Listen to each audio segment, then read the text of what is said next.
um, Up to last tutorial, what we have seen, what is resource and how to create our own resources, and how to create a methods, and how what is get and what is produce, and what does path means. So in this tutorial, in the last tutorial, what we have seen is I have a method which can return the student information. Okay, so what will happen in case I have a multiple number of student information, like I mean to say in simple way we can say it's a list of students. Okay, so I'm going to make a modifications in this method to return the list of students, and we are going to see how it is going to display in our browser. Okay, but before that, let me run this project and let me show you. So things are working fine. Just give me a second. Run server. So my service name is student service. Okay, okay. So my resource name is student service. STUD. Yeah, looks good.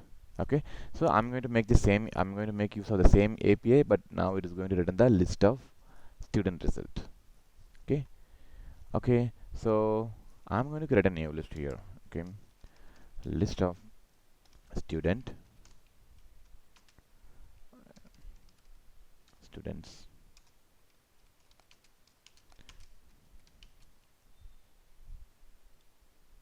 new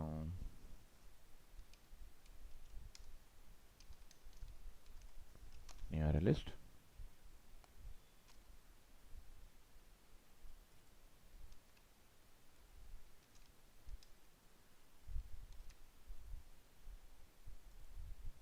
Okay, so now what I'm going to do is I have a list of students. Okay, so I'm going to return the list of students instead of student. Okay, so in other way I have to return the instead of student I have to return the student list. Okay, now I have a student one here. Okay, so I need to have multiple students here. So in order to send a multiple list, I need to have the different student list, I mean student information. So I can have student 1 and student 2 and student 3. Okay, Matthew, John and Chris, Jordan. Okay, and Phil,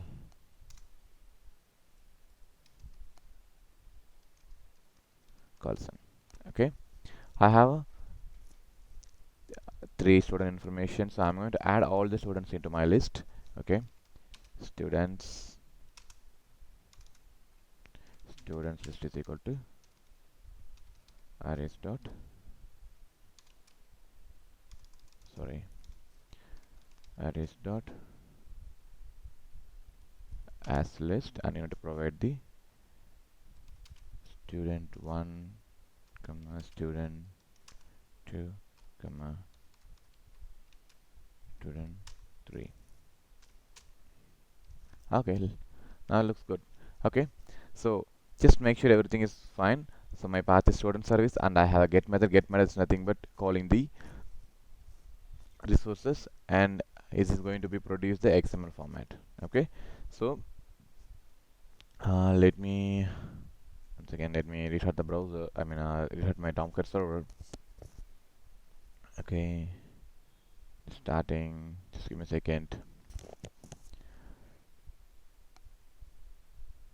Okay, so the server is it's up and running now. Let's go ahead and run the service. Run server. Next, finish. Okay, so our service is student service.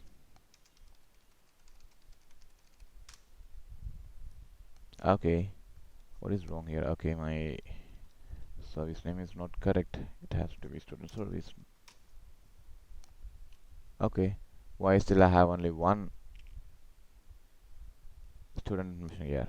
Okay, let's go and see what is happening. Okay, so give me a minute. Okay, so still in my browser I'm seeing the only one student information. That means the new changes is not reflected still. So what we're gonna do is we are going to build the workspace one more time. Just build the project and just give it a refresh once, and restart your server.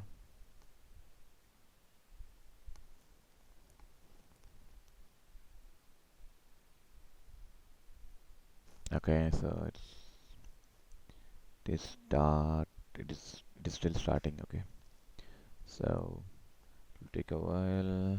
Okay, my resources are loaded. Okay, if you want to see the resources, just go to the console. You can see the resources here, student resource and my resource. Okay, so let's go ahead and refresh the service. See, that's all. Now we have a API service which can return the multiple student information. Okay, just give it a try and let me know if you need any clarification or any issues.